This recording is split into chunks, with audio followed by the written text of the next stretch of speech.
Pampagising, pampainit, Wow! pampahappy. Whether mag-isa o may kasama, drink of choice ng marami, kape. Ang inuming may taglay na pait, ngayon ay mabibili mo na sa iba't ibang specialty concoctions. Gumagamit din tayo ng iba't ibang technique, brewing methods, para mas lumabas yung natural, unique flavor ng local beans natin. Look at that. Doon yung craft beer sa ilalim. Liberica from Batangas. Wow! Oo, ramdam na ramdam ko talaga yung coffee and beer that complements with one another. Sarap nito. Ang siphon is we boiled the water. When it reaches a certain temperature, binabacuum siya paakyat, hinihigop ng upper chamber. Then once sa taas na siya, we mix the coffee inside. Then slowly stir. Then hintayin lang natin siya for 2 to 3 minutes before turning off the fire. Then pag pinatay natin yung fire, the coffee from the upper chamber goes down back to the lower chamber. Then that's the time we pour it over sa either a glass of ice or a hot glass para i-serve siya sa customers.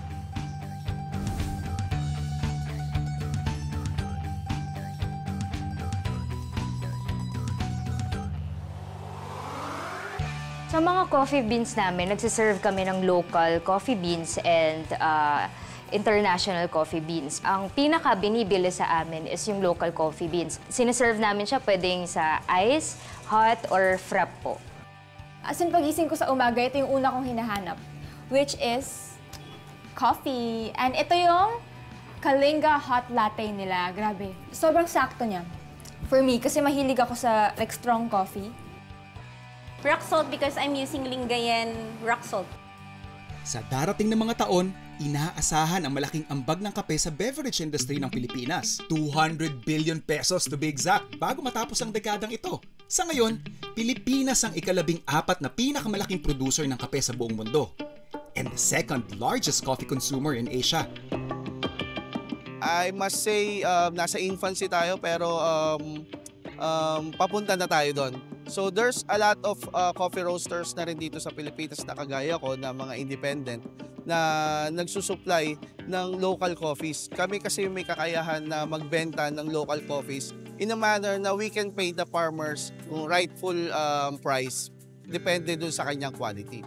Kahit may namamayagpag na career si Mark abroad, nagbalik siya sa Pilipinas para ibahagi ang kanyang kaalaman bilang coffee roaster, teacher, and entrepreneur. Ang coffee kasi, trinit natin, parang normal drink lang. Pero actually, there's more to it. Marami pang varieties na pwede nating matanim dito sa Pilipinas and also ma-process ng maayos. Meron tayong 4 na varieties ng kape. Arabica, Robusta, Excelsa, and Liberica. Magkakaiba ang pinagmulan ng mga ito at bawat isa ay may taglay na distinct flavor profile. Arabica at Robusta ang karaniwang matatagpuan sa mga coffee shops. Ang sabi nila, kaya kang ipagtanggol ito hanggang 3 araw. True yun. It's actually made from gingo o beans from Misamis Oriental, o diba? So, kapag gusto mo magising, pag gusto mo mabuhayan, this is your go-to. Matapang siya, yung tipong kaya kang ipaglaban. I like it. I really like it. Kami, as a coffee roasters, dapat binibigay namin yung transparency sa mga Pilipino, sa mga drinkers, kung ano yung coffee, saan galing, hindi lang yung brand namin, pati yung farmers dapat ipakilala namin. Dito sa kanilang warehouse sa Cavite, pinasinayanan ni Mark at Brian ang modernong teknik ng coffee roasting.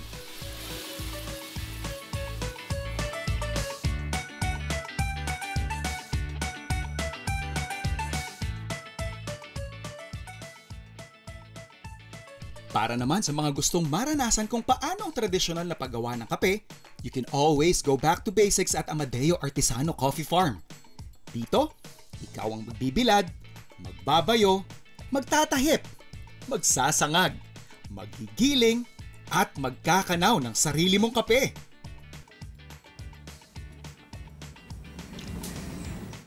Kasabay ng paglago ng coffee culture sa Pilipinas, Pangarap din ni Mark na maibigan ng mga Filipino ang isa pang produkto na patuloy niyang dinedevelop. Yung cascara, it's a skin of coffee cherry. So yung skin niya, tinanggal siya, dinipulp siya dun sa pinaka-fruit. And then, drenay siya in a manner na ano dun pa rin yung kanyang sweetness. And also, maging tea siya. So, we made tea out of it.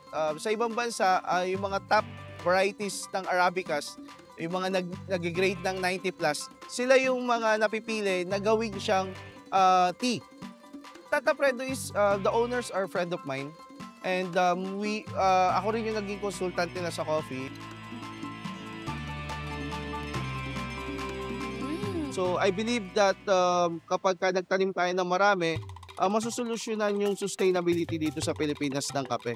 At may iwasan natin yung pagkuha ng kape sa ibang bansa. Ang pamilya Puente Espina ang isa sa mga malalaking suppliers ng tsokolate dito sa Davao.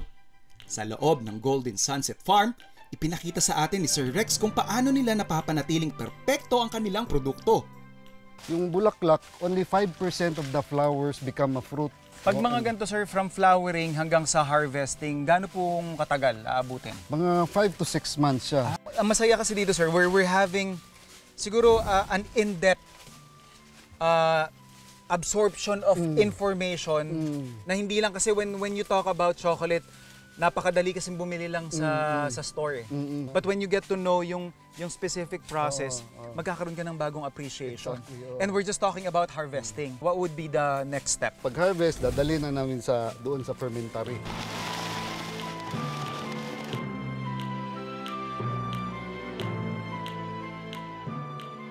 Yung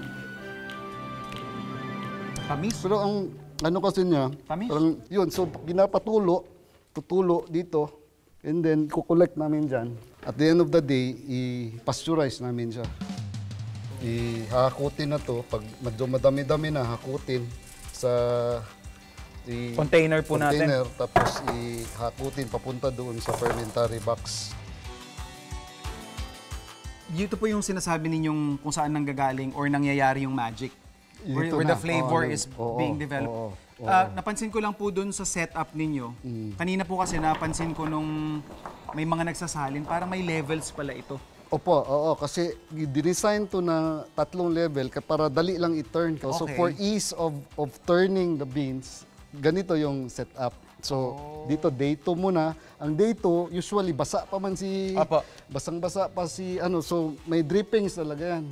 Kinukuha rin po ba natin yung drippings? Kinukuha natin yan para gawin cacao juice or cacao vinegar. Alright. Oo, so ipadrip muna natin ang cacao, and then after 2 days, i-turn mo na yun siya. Yun na yung mag-heat up na yan siya. Yes. Ang mag-start na yan ng fermentation, umaakyat na yan ng mga tag 45 to about 50 degrees Celsius. Yes. 2 araw siya doon, and then ito-turn mo na naman siya on the 5th day, ito-turn mo na naman siya. After fermentation, 6 days doon. On the 6th day, lipat na natin sa dryer. So, sinahakot doon yung sun dryer. Sun dry. Naka-plastic siya para hindi siya mabasa. Every 2 hours mo siya i-turn. Actually, turn, yes. Ikalat mo lang para mag-dry. Pantay yung dryer. So dito na namin sinusort. So another important step. Okay po. Na post-harvest step for creating good quality chocolates. Ito po yung tinatanggal natin. So maraming klaseng defect. Merong ito broken. So hindi natin sinasali yan. Broken. Tapos merong double. Yung double yung magkadikit kanina. Double tawag namin dito. Ibig sabihin po yan, nag-mold. Triple. That also explains kung bakit ganun kasarap yung masasarap na tsokolate. Because your commitment nga po, as we were saying, to quality, talagang nandun. Kasi pag hindi mo siya inalagaan, lalabas at lalabas dun sa produkto mo sa lasa. May experience yun ng inyong buyers, ng inyong consumers. So sila talaga at the end of the day ang judge din.